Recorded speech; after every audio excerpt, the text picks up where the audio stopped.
eu posso fazer um mestrado em psicologia não sendo psicólogo? E aí, sim ou não? Já responde aí no comentário, o que você acha? Eu posso fazer um mestrado sem ser psicólogo? Um mestrado em psicologia sem ser psicólogo? Ou você, mulher, você poderia fazer um mestrado em psicologia sem ser psicóloga? Sim ou não? Olá, seja muito bem-vindo ao canal Psicologia e Produtividade. Meu nome é Felipe Machado e eu quero te dar as boas-vindas aqui no canal. Se você ainda não é inscrito, já faça sua inscrição, já deixa aquele sininho ativado para você sempre receber os conteúdos de forma atualizada. Esse canal ele vai tratar, como o nome já diz, psicologia e produtividade. Em alguns momentos a gente vai falar de psicologia do ponto de vista de um estudante. E às vezes a gente vai falar sobre produtividade. Sempre quando eu for falar de produtividade, eu vou trazer algumas pesquisas científicas, algumas informações baseadas em literatura científica, para que a gente possa formatar um desempenho, uma produtividade de maneira saudável. Por que eu trago esse viés da produtividade? Porque eu vejo muita gente querendo resultado, querendo desempenho, querendo produtividade, só que de maneira incorreta, digamos assim, buscando alguns artifícios que trazem algum tipo de adoecimento de médio para longo prazo e às vezes até mesmo a curto prazo. Então, tudo que eu for falar aqui de produtividade, eu vou falar para a gente construir uma produtividade de maneira saudável, através de hábitos saudáveis, de técnicas que se encaixam ou para estudantes ou para profissionais, que construa ali um desempenho saudavelmente, tá legal? Então, no vídeo de hoje, exclusivamente, a gente vai falar sobre psicologia. E fica aquele questionamento, que um dia foi meu questionamento, e a gente vai responder hoje no vídeo. Eu posso fazer um mestrado em psicologia não sendo psicólogo? E aí, sim ou não? Já responde aí no comentário, o que você acha? Eu posso fazer um mestrado sem ser psicólogo? Um mestrado em psicologia sem ser psicólogo? Ou você, mulher, você poderia fazer um mestrado em psicologia sem ser psicóloga? Sim ou não? O que você acha? Coloca aí nos comentários. Vamos lá, vamos responder isso aí. Primeiro eu quero falar um pouquinho, minimamente, sobre mim. Eu sou funcionário público federal, da Polícia Federal. Sou graduado em matemática. Tenho curso de educação física pela Escola de Educação Física do Exército. Na sequência eu fiz um MBA em gestão estratégica, desenvolvimento humano de gestores pela FGV. Depois eu fiz um mestrado em psicologia. Hoje, abril de 2025, eu sou doutorando em psicologia e graduando em psicologia. Mas eu não estou aqui para falar do ponto de vista de mestre em psicologia ou doutorando em psicologia. Pelo contrário, eu vou falar do ponto de vista sobre o aspecto de um estudante em psicologia. Se você pretende um dia ingressar na vida acadêmica, se você já está na vida acadêmica e quer, de alguma forma, entender alguns aspectos que envolvem pesquisa, docência, a gente vai falar um pouquinho aqui sobre isso. Eu acho que é bem interessante porque tem muitos jovens que ingressam ali na graduação ou que estão ali no ensino médio e ficam meio perdidos, sem esse tipo de informação. Então, talvez a informação que eu vou trazer aqui hoje pode ser que clareie um pouquinho o caminho que você quer seguir para os seus estudos, tá? Sempre lembrando que o estudo é a melhor forma, é o melhor caminho para a gente poder crescer como ser humano, para a gente poder desenvolver uma sociedade melhor e mais justa, tá? Para nós e para as futuras gerações. Vamos lá. Vamos direto ao ponto. Lembrando que eu hoje vou falar exclusivamente sobre psicologia. E aí eu vou responder essa pergunta. Eu posso fazer um mestrado, mesmo não sendo, um mestrado em psicologia, mesmo não sendo psicólogo ou psicóloga? E aí, o que vocês acham, tá? Vamos lá. A resposta é sim, galera. Sim, você pode fazer um mestrado em psicologia não sendo psicólogo ou não sendo psicóloga, tá? Mas eu quero que você fique até o final desse vídeo aqui para eu poder explicar exatamente o porquê que você pode fazer e como você pode trilhar esse caminho para um mestrado, um doutorado em psicologia ou até em outras áreas. Você sabia disso? Que você pode fazer um mestrado em psicologia não sendo psicólogo? Para eu poder responder essa pergunta para vocês, eu quero contar um pouquinho da minha trajetória, tá? Até eu chegar ao mestrado. E eu contando um pouquinho da minha trajetória, você vai entender exatamente o porquê que pode fazer um mestrado em psicologia, mesmo não sendo um psicólogo ou uma psicóloga, e como que isso me chamou. A minha graduação era em matemática, e aí eu comecei a me aproximar da psicologia como isso, uma coisa totalmente exata, partir para uma ciência muito humana.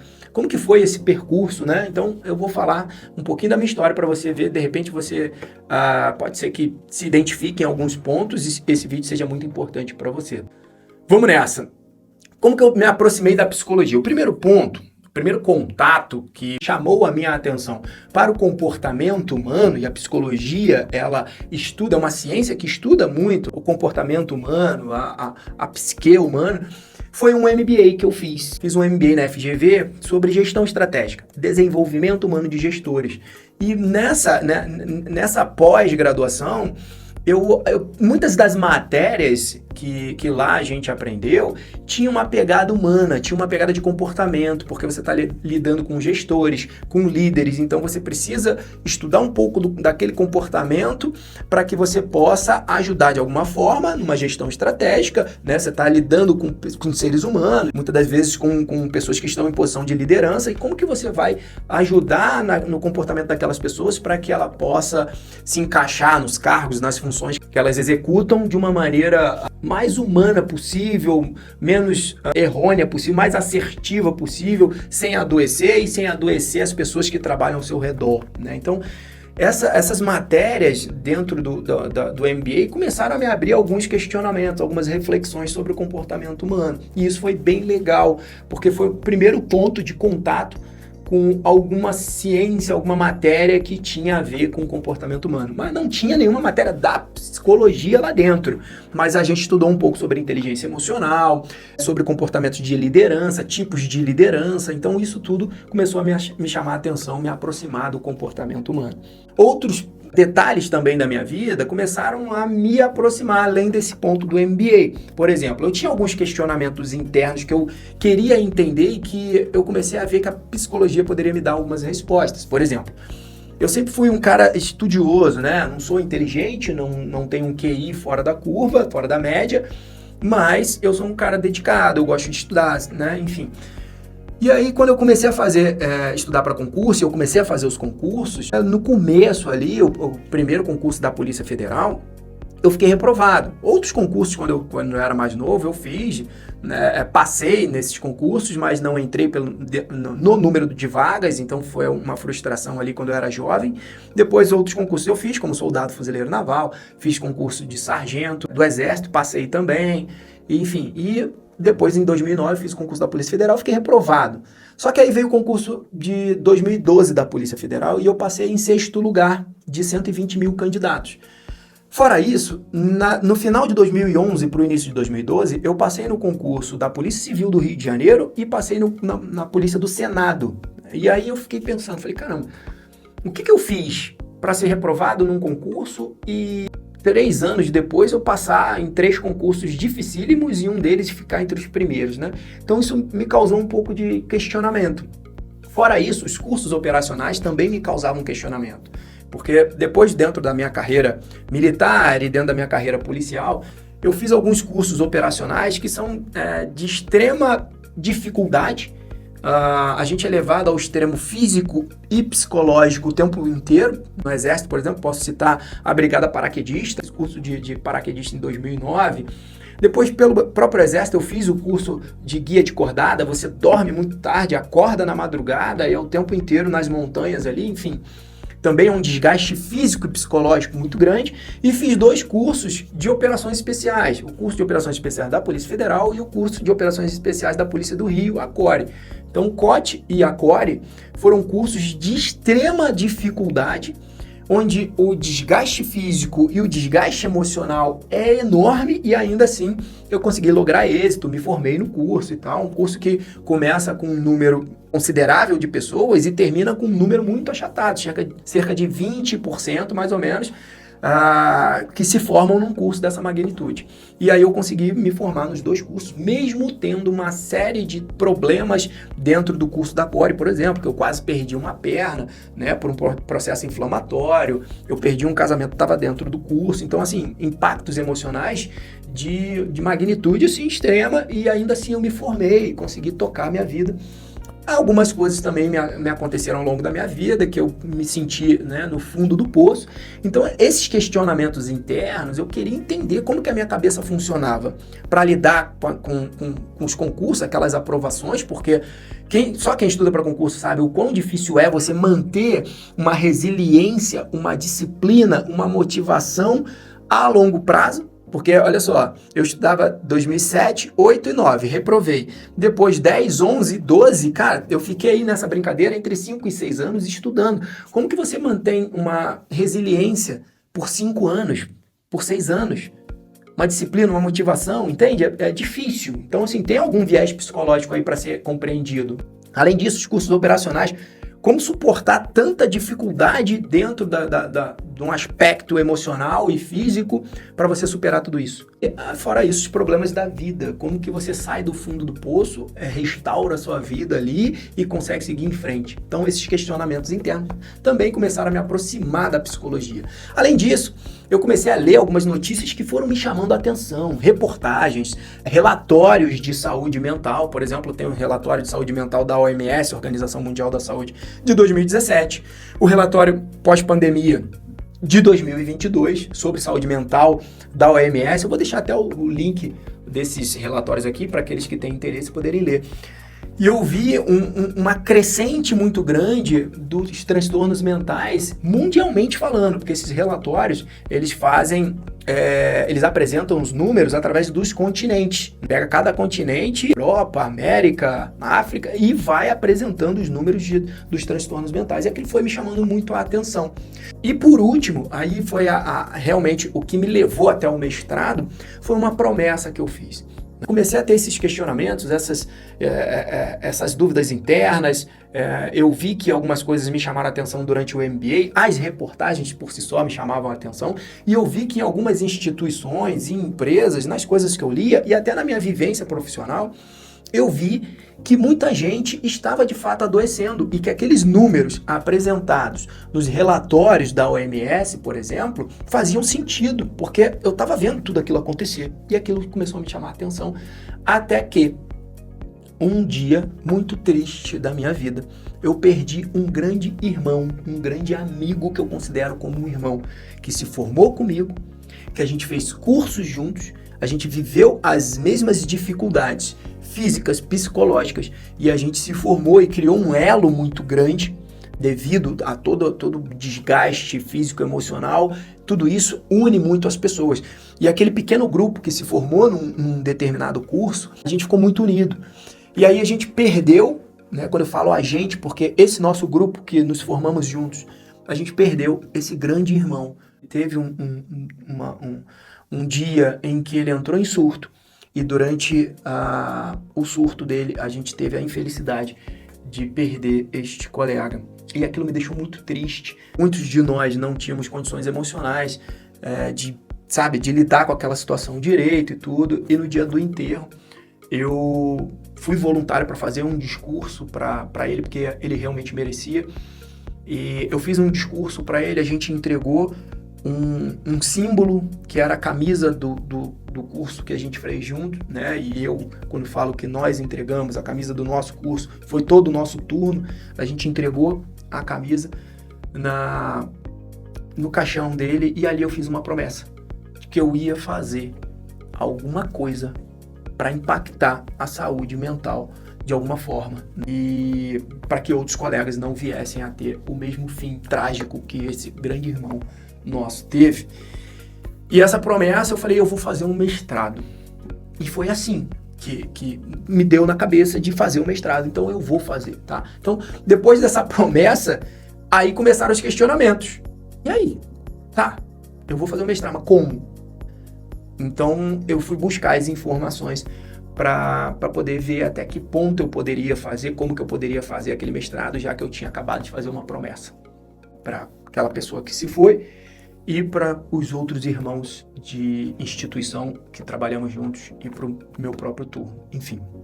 E assim que começou, foi assim que minha vida se aproximou de vez da psicologia. Então, se você está gostando do canal até aqui, cara, deixa um comentário aí, inscreva-se no canal e vamos bater papo, beleza? Compartilhe esse vídeo se você achar que é importante para alguém. Então, foi assim que eu me aproximei do mestrado em psicologia, e eu lembro que eu fui procurar a Universidade Católica de Brasília, uma instituição muito grande, muito respeitada e dentro de um patamar acadêmico muito reconhecido, muito bem reconhecido. Então, eu me aproximei da Universidade Católica de Brasília, conversei com a coordenadora, né, nossa nobre professora Alessandra, até hoje ela é coordenadora do curso de pós-graduação em psicologia, do programa de pós-graduação em psicologia.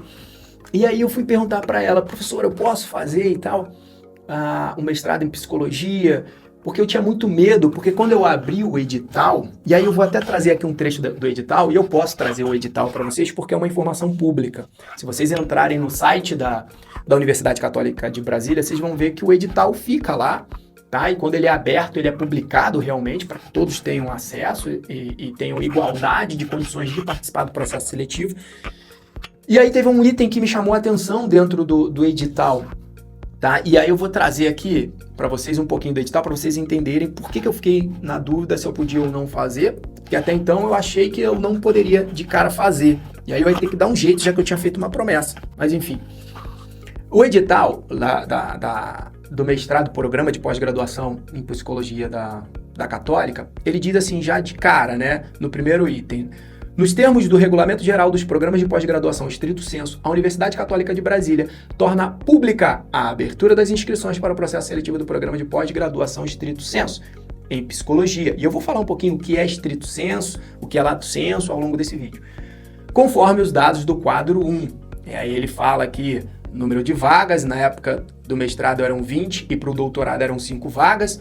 O edital prevê as linhas de pesquisa, e aí eram 3 linhas de pesquisa. Se você vai fazer um mestrado ou um doutorado, você tem que caminhar por uma linha de pesquisa. Dentre elas, tinham 3. Primeiro, desenvolvimento humano em sistemas familiares e educacionais. A segunda linha de pesquisa, saúde mental e ações terapêuticas. E a terceira foi a que eu escolhi, cultura contemporânea e relações humanas. O meu mestrado foi dentro dessa linha de pesquisa. E aí, olha que interessante, agora sim eu vou entrar na dúvida que eu fui procurar a coordenadora do curso, do programa de pós-graduação. O item diz assim: público-alvo. Os cursos de mestrado e doutorado em psicologia da Universidade Católica de Brasília têm como público-alvo profissionais de nível superior com formação em psicologia ou áreas afins. Com formação em psicologia ou áreas afins, que desejam aprimorar seus conhecimentos e preparar em nível de pós-graduação estrito sensu para o exercício de suas atividades profissionais. Então eu fiquei com aquilo na cabeça, eu falei, caramba, tem que ter formação em psicologia ou áreas afins. A matemática não tem nada a ver com a psicologia, então assim, não seria uma área afim. Então eu não posso fazer o mestrado em psicologia. E aí eu bati na porta da coordenadora, ela me recebeu muito bem, fica aqui meu agradecimento, meu eterno agradecimento à professora Alessandra, e ela falou, não, Felipe, pode, a matemática é sim uma das áreas afins, então você pode fazer.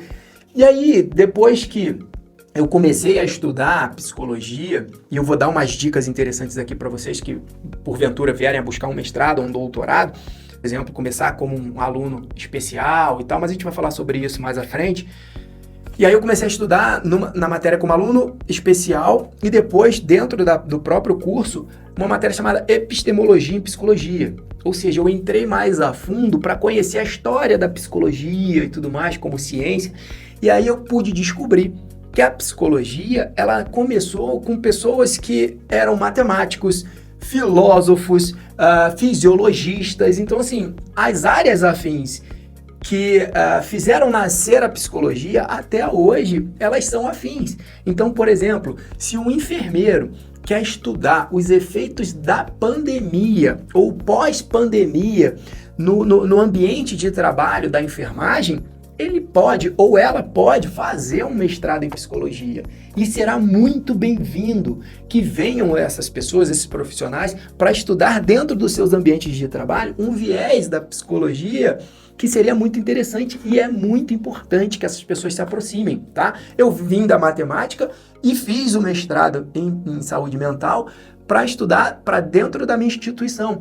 E tem diversas outras pessoas do direito, por exemplo, advogados, que vão estudar a psicologia para levar uma pesquisa para o ambiente jurídico, por exemplo, para o ambiente médico, para a enfermagem, para a educação física e por aí vai. Então, as áreas afins são diversas áreas da graduação que permitem que você se inscreva no mestrado ou no doutorado, tá legal? Então, a gente tira de vez essa dúvida e se você não sabia disso, escreve aí, poxa, Felipe, eu não sabia. E caso você tenha interesse em fazer um mestrado, agora você já sabe, você pode se inscrever, tá legal? Então, se você gostou da informação até aqui, já dá um like e compartilha, tá? Mas, vamos lá.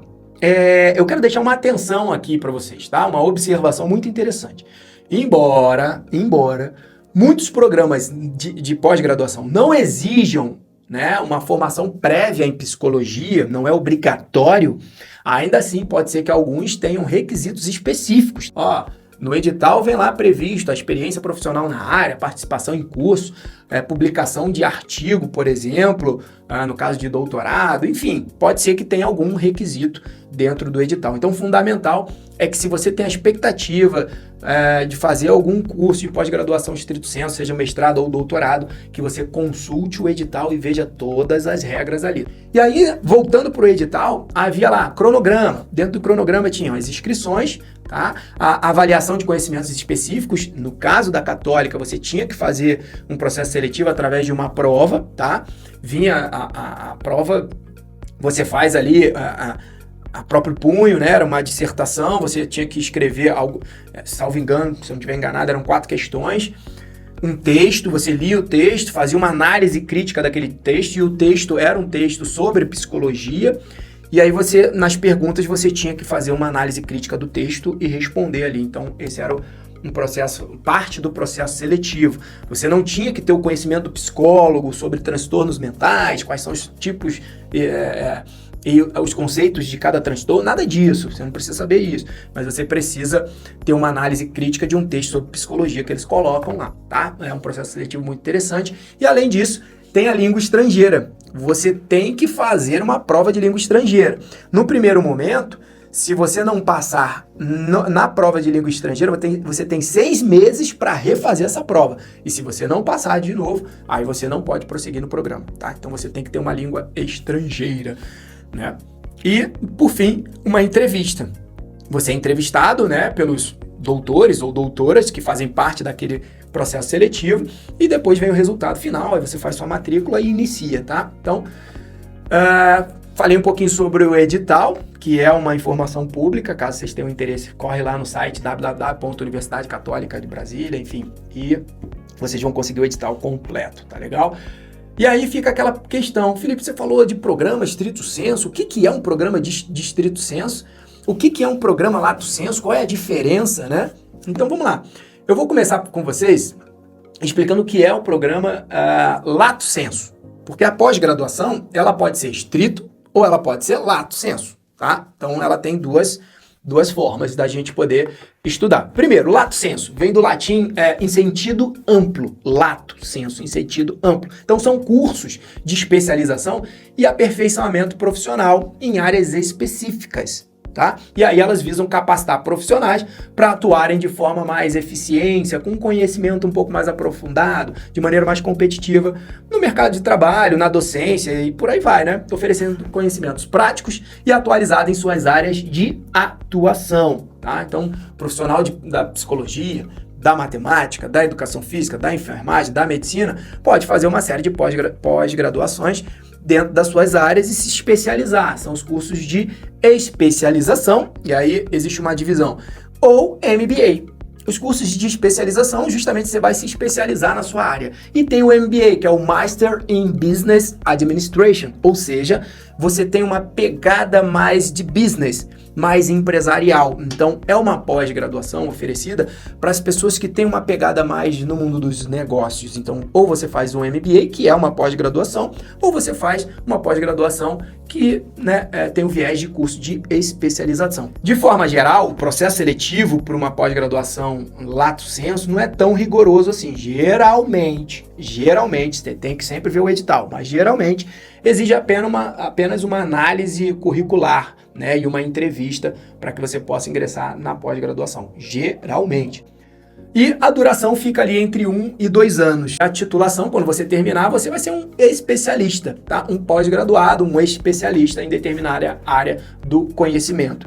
O MBA, que é o Master in Business Administration, você sai com uma pegada mais voltada para um conhecimento no mundo dos negócios. Antes de você ingressar numa pós-graduação, veja se ela é aprovada pelo MEC. Então vamos falar um pouquinho sobre o estrito sensu. Então, falamos sobre a pós-graduação lato sensu, vamos falar um pouquinho sobre a pós-graduação estrito sensu. O que seria estrito sensu? É em sentido estrito, tá? A ideia é formar profissionais com uma capacidade de desenvolver pesquisas científicas originais e relevantes, né? E produzir conhecimento científico. Eu vou produzir pesquisa, eu vou produzir conhecimento científico e eu posso, logicamente, né? E de preferência é que você atue também na área acadêmica, na docência, ensinando novos pesquisadores, ensinando novos alunos, enfim, no mundo acadêmico. Geralmente, e o programa estrito sensu, ou ele é um mestrado ou ele é um doutorado. O mestrado, geralmente ali nos 2 anos, no mínimo, em 2 anos, tá? Mas geralmente fica amarrado ali nos 2 anos. E ao final você precisa entregar uma dissertação para que você, após uma aprovação da banca, tem uma banca examinadora que vai receber a sua dissertação e você vai fazer a apresentação dessa dissertação. Se a banca aprovar a sua dissertação, você se forma mestre naquela determinada área do conhecimento. Ou o doutorado, que geralmente o programa do doutorado ali são 4 anos mais ou menos. Ao final, você apresenta uma tese de doutorado e a banca avaliadora, você vai apresentar para a banca e se ela der ok, se você for aprovado, se a sua tese realmente for uma tese inovadora, for um trabalho muito bem feito, você vai ganhar o grau de doutor naquela área do conhecimento. Uma coisa importante é que todos os professores e orientadores num programa de mestrado e doutorado, todos os meus professores, eu como aluno, eu vou ter professores que já são doutores. Eu não tenho num programa de pós-graduação um professor que não tenha doutorado, tá legal? Isso é importante. Então, todos os meus professores e orientadores, os professores que te ensinam determinadas matérias, e você tem o seu orientador, que é a pessoa específica, doutor específico ou a doutora específica, que vai seguir com você até o final da sua apresentação da dissertação, no caso de mestrado, ou da apresentação da sua tese, no caso do doutorado. Tá legal? E eles têm que ter, logicamente, isso é muito importante, uma vasta experiência em pesquisa e produção científica. Isso é legal, tá? Quando você conhece o corpo docente e você vê que tem pesquisadores renomados, pessoas que têm uma vivência na produção científica, isso te traz uma certa tranquilidade, porque são pessoas que, de fato, vão saber, vão ter propriedade naquilo que eles vão te ensinar, tá legal? Então, escolha muito bem a instituição que você vai estudar e tente pesquisar quem são os professores que fazem parte daquele programa. Os programas estrito sensu são avaliados e reconhecidos pela CAPES. O que é a CAPES? É uma coordenação de aperfeiçoamento de pessoal de nível superior. Então, a CAPES é um órgão do Ministério da Educação, tá? E ela faz todo esse mapeamento dos programas de pós-graduação das instituições. Então, dependendo da nota daquela instituição, ela já perde, ela já não pode mais nem oferecer aquele programa de pós-graduação. Então, é um negócio muito sério. Essa avaliação da CAPES, esse trabalho que a CAPES faz de controle dos programas de pós-graduação. E, logicamente, quanto maior a pontuação daquela instituição pela CAPES, mais quer dizer que o programa ele é mais desenvolvido, ele é mais sério, mais dinâmico. Então, assim, de preferência, CAPES acima de 5 para programas de pós-graduação é uma coisa bem bacana, bem interessante. E que tipo de profissionais ou estudantes que os programas estrito sensu buscam? Profissionais que desejem seguir a carreira acadêmica, seja na docência ou na pesquisa, profissionais que buscam aprofundamento teórico e metodológico em sua área de atuação.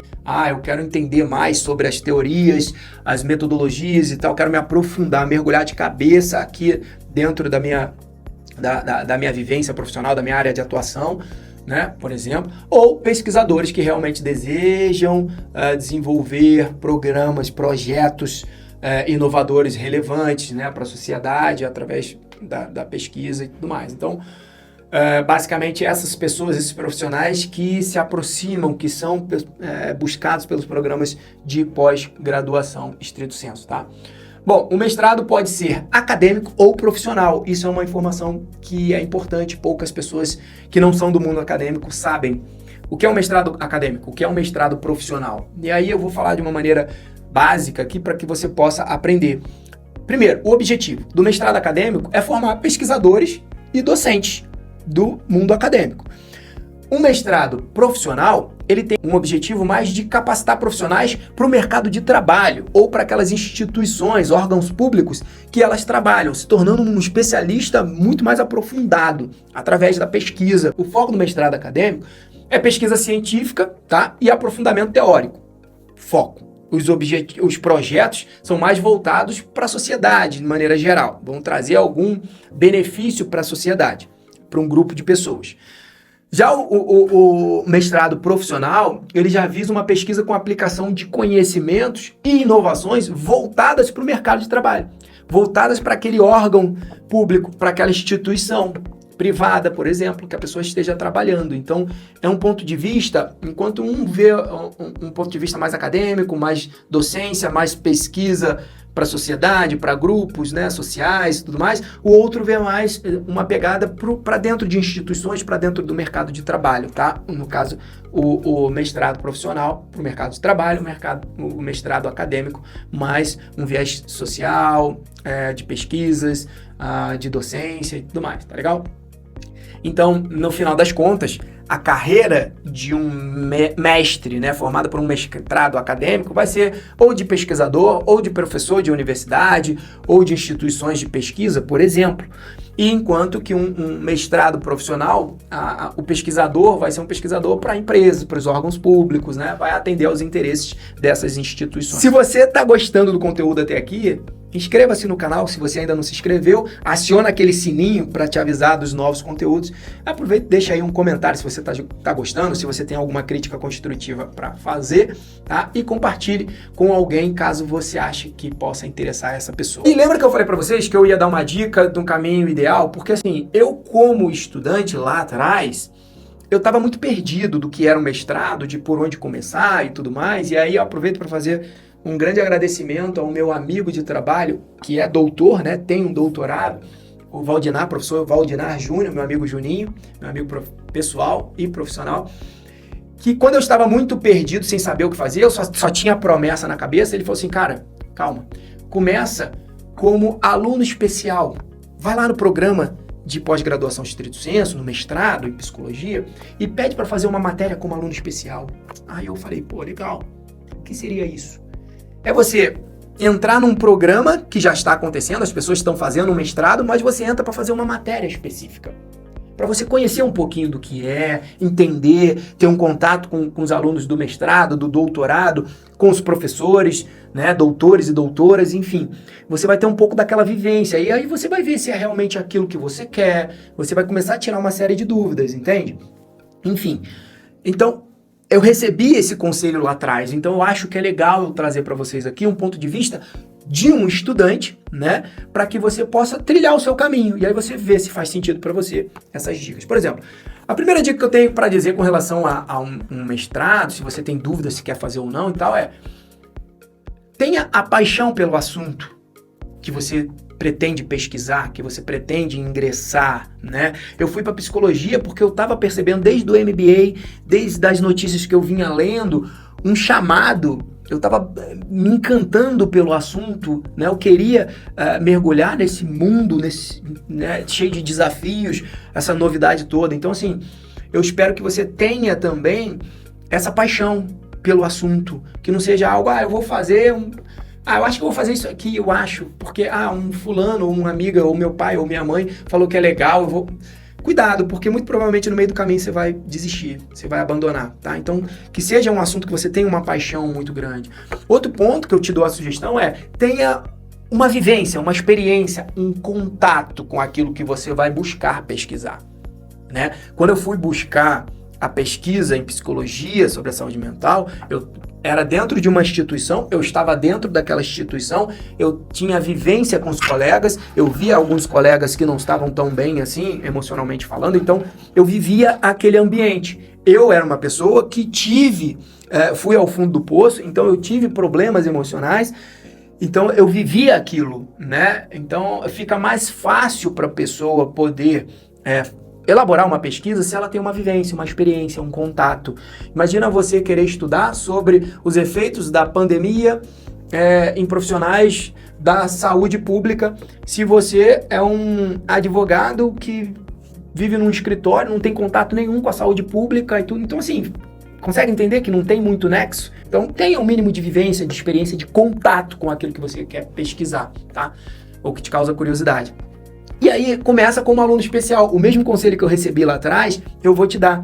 Vá até a instituição, procure a coordenação do programa de pós-graduação, bata lá na porta e fale, olha, eu tenho um interesse muito grande em fazer um mestrado em enfermagem, em administração, em direito, em educação física, em psicologia, mas eu queria fazer uma matéria como aluno especial. Como que eu faço para participar como aluno especial? E aí a coordenação vai te dizer todo o caminho que você faz e você começa a ter o primeiro contato como aluno especial. É uma outra dica que eu recomendo. E o ingresso, né, depois disso tudo, na pós-graduação, literalmente. Aí sim você vai ingressar de uma maneira mais consciente, madura, mais certa daquilo que você quer. Eu, pelo menos, acredito dessa forma, por isso que eu hoje estou falando de psicologia do ponto de vista de um estudante, não de um especialista, até porque quando eu me formei mestre em psicologia, eu passei a ser um pesquisador, né? Eu realmente fiz uma pesquisa, mas eu ainda acho que é muito cedo na minha vida acadêmica. Eu sou doutorando, estou realizando uma pesquisa neste momento também em psicologia, mas eu ainda acho que é muito cedo para falar sobre a psicologia sobre um aspecto de uma pessoa mais experiente. Então isso aí eu deixo realmente para os pesquisadores mais experientes, para os doutores, os mestres com vasta experiência em pesquisa e os próprios psicólogos. E um dia serei psicólogo porque eu estou fazendo a graduação hoje em psicologia. E aí eu vou poder falar um pouquinho com mais profundidade. Então aí vem uma pergunta que muitos de vocês podem me fazer. Felipe, então peraí, se eu fizer um mestrado, eu me torno um pesquisador ou uma pesquisadora? Sim, você vai se tornar um pesquisador ou uma pesquisadora, um docente ou mestre. Esses títulos você vai receber. Você vai passar a ser mestre, você vai passar a ser um docente, caso você queira exercer a docência, né? Caso você queira dar aula, tá? Você vai poder, a partir daquele momento, sim, e você vai se tornar um pesquisador. Se você vai dar prosseguimento à sua vida na pesquisa, é outra coisa. Mas a partir do momento que você realizou uma pesquisa dentro de um mestrado, através de uma dissertação que você apresentou e tudo mais, se deu tudo certo, você se formou mestre, naquele momento você se tornou um pesquisador. E aí eu espero que as pessoas que façam um mestrado, um doutorado, que elas possam contribuir, né, na vivência acadêmica, na vivência da pesquisa, na produção científica, né? Pelo menos esse é o meu desejo e essa é a minha intenção. Aí eu sugiro que vocês também possam. E aí vem um outro questionamento. Felipe, me formei mestre, e qual é o próximo passo?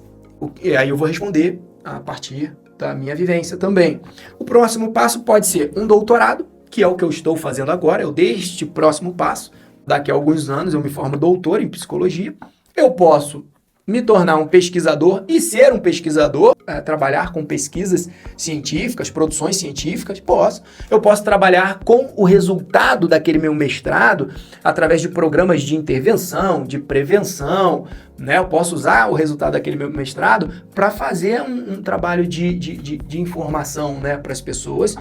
E eu posso ser um professor no meio acadêmico, por exemplo. Então, esses são os próximos passos que você pode dar depois de você realizar um mestrado. E quando eu terminei o mestrado, cara, engraçado que no dia da minha banca de qualificação, a sensação que eu tinha era, se eu for aprovado, dia da apresentação da minha dissertação, e me der a aprovação, achar que a minha dissertação, de fato, merece ser aprovada, eu vou ter a missão cumprida, porque eu fiz uma promessa, lembra? Então a sensação que eu tinha quando eu cheguei para apresentar a minha dissertação para a banca era essa. E engraçado, quando eu terminei de apresentar, que aí a banca se reúne, né? e você sai, a banca se reúne e depois disso você volta e ela te dá um veredito, se você foi aprovado ou se você foi reprovado. E ao final eu fui aprovado e quando eu recebi a minha aprovação, inclusive eu falei isso no dia da minha banca para os professores, um grande abraço para a professora Mesa e para o professor Leandro, que foram os professores, os doutores da minha banca da dissertação. E aí, um grande abraço para minha professora, minha orientadora, a professora Juliana. Nossa, até agora não tinha mandado um abraço, ela vai puxar minha orelha se um dia ela assistir a este vídeo. Enfim, ao final eu disse para eles, eu falei, olha, eu cheguei aqui com a sensação de que ao término disso tudo, se eu fosse aprovado, a minha missão estaria cumprida. Mas a sensação que eu tenho agora, após a aprovação, é de que a minha missão está apenas começando. Olha só que interessante. Para mim, que cheguei lá achando que ao terminar e ser aprovado, se eu fosse aprovado, eu teria uma missão cumprida, ao final daquilo tudo, eu achei que a minha missão estava apenas começando. E foi por isso que eu iniciei o doutorado em psicologia. De fato, a minha missão está apenas começando. Quero produzir pesquisa, quero produzir conhecimento científico, eu quero participar da docência, tudo isso eu quero fazer porque eu acho que a gente, quando entra para o mundo da ciência, a gente tem uma responsabilidade muito grande e um dever. A ciência ela não pode ser um privilégio. Eu ouço muito o professor Leandro Oliveira falar isso. E ele fala muito bem sobre isso. A ciência não pode ser um privilégio. Quando as pessoas escrevem ciência, elas não podem usar termos tão técnicos a ponto de ninguém entender. Pelo contrário, a gente usa sim uma linguagem técnica, mas essa linguagem tem que ser acessível e essa informação tem que chegar até as pessoas. Então, produzir ciência com responsabilidade é um dever ético, profissional, mas além de tudo isso, a gente levar essa informação até as pessoas, eu acho que é o mais importante, é o maior dever que a gente tem como parte da sociedade. É levar o conhecimento que foi estudado, pesquisado, para que a ciência nunca seja um privilégio de poucos, mas sim seja um meio de informação de acesso amplo público, para que todas as pessoas possam se beneficiar. Então, ela é para todos e que todos possam contribuir nessa área. Espero que quem assista a este vídeo possa um dia se tornar pesquisador ou pesquisadora, possa desenvolver excelentes trabalhos com muita ética, com muito profissionalismo. E aí você vai ter a certeza que você vai estar colocando um tijolo muito importante para o crescimento de uma sociedade. Tá? Então, se você gostou desse conteúdo, vai me ajudar muito se você der um like, se você se inscrever no canal, botar o sininho, deixar uma mensagem ou compartilhar esse vídeo. Muito obrigado e a gente se vê nos próximos vídeos. Seja muito bem-vindo ao Psicologia e Produtividade.